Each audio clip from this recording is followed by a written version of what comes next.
Good character isn't formed in a week or a month.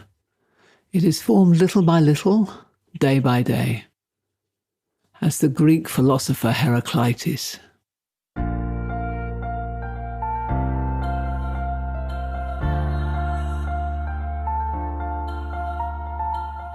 This is Walking Your Talk, a personal development podcast about leadership, authenticity and courage.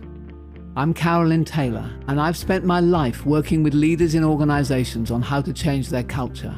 But this is much more personal. If you want to be known as someone who walks your talk at work and beyond, then this podcast is for you.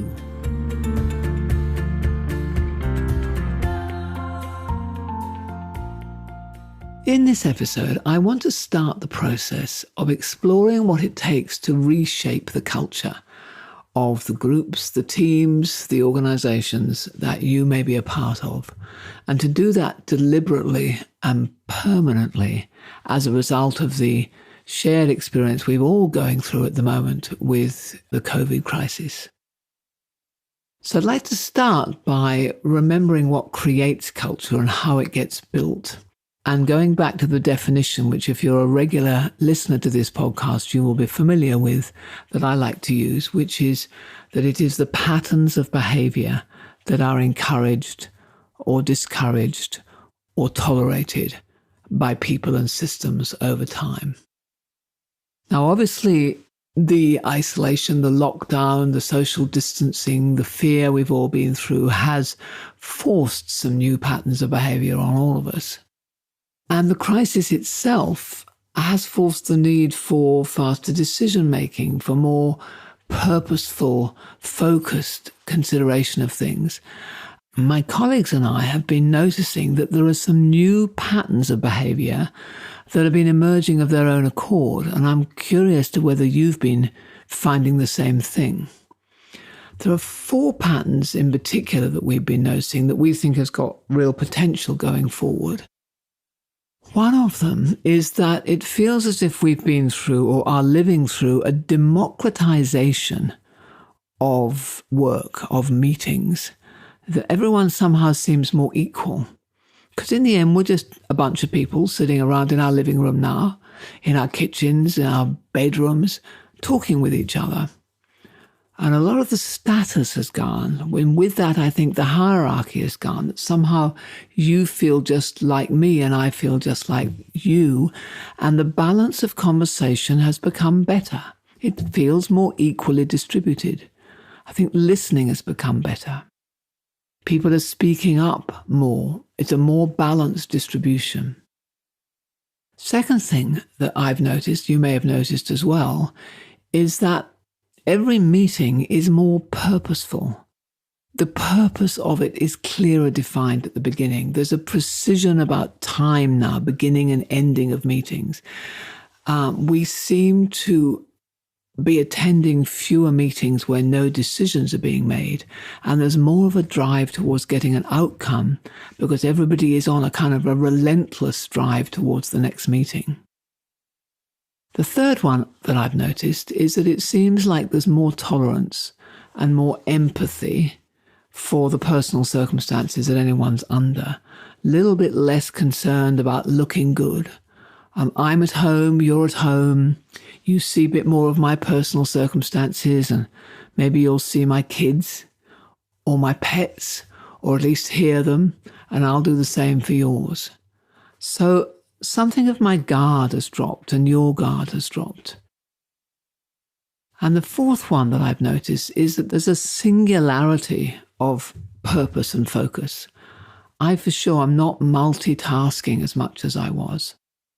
I know that you're looking straight at me and you can see my eyes, assuming I've worked out where the camera is, which a lot of people haven't, but I think I have now. And I'm right there with you. And you have my attention. And because a lot of the gestures that we normally pick up across the room are being cut out, it seems as if there's just one conversation. The end result is that I trust you more. I'm more willing to be open and honest. So that's been my experience, and I curious. I'd love to hear what your experience has been and whether you've noticed some different things. Because what I'm now, particularly keen about is how might we start anchoring those pieces of that experience that we really like and start using that to build a new culture. Now, I feel an optimist about this.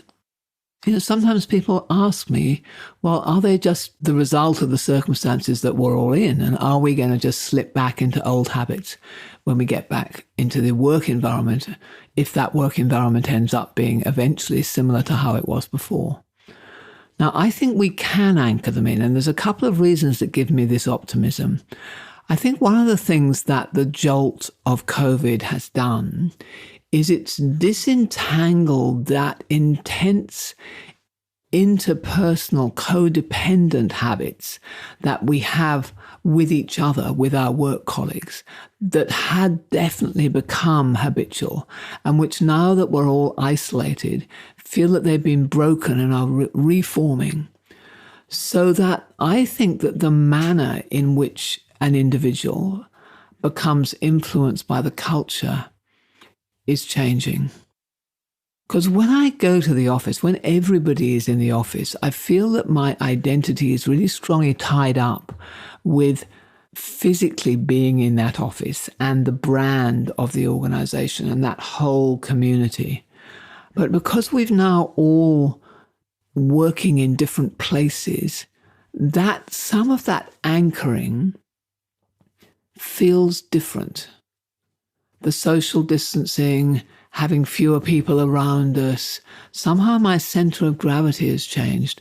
And with that, I think comes an opportunity to choose to behave the way that I want to behave and I think it's right to behave, rather than just to get sucked into the habit of the patterns of behavior that I see around me and doing the same thing.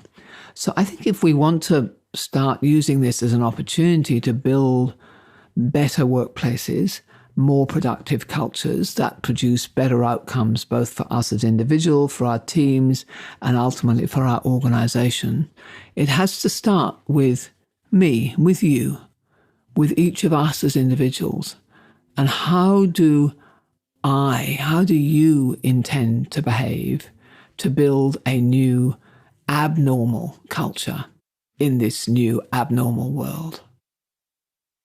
So last week, we talked about what did you miss when you've been locked down and what have you not missed? And I think that's an interesting place to start in terms of the question which follows from that, which is, what do I want? What is the behavior that I want to adopt and build every day? For me, I think it's going to be better listening. I've found that Zoom protocol and habits have actually made it easier for me to listen, to really hear somebody out. And I think I can build that into something that I do day to day. I've been practicing it at home as well. And I'm finding that something is changing. Some habit is changing in me. And that's going to be the first contribution that I want to make to building a different culture in the teams and the organization that I'm a part of, is to encourage others to speak more, to listen more, to be less dominant myself. So my exercise for you this week is to think about that. Look at the behavior that you have been adopting in the meetings that you have been having, the interactions you've been having by email, by Zoom, by whatever form it's been, with the people in your work community. And think about which habits are you finding that you're building that you actually really rather like. And then, really consider which is the one that I'm going to take forward. Doesn't matter whether I'm working at home, whether I go back to the office, whether my workplace is wherever I want to be in the future. This is my resolution. This is going to be my contribution to building a different culture. So think about what that one is. Practice it perhaps more actively, more consciously over the next week or so. And next week, I want to then think about how can we start to talk about what we want in our teams, because I have noticed that teams have become very task-focused. So having the time to actually talk about what are the new habits, what is the new culture that we want to build into our team is a worthy pursuit. And next week, I'll go into more detail on how to do that. So have a good week, and let's join together now to build a new abnormal culture in our workplace. Thank you.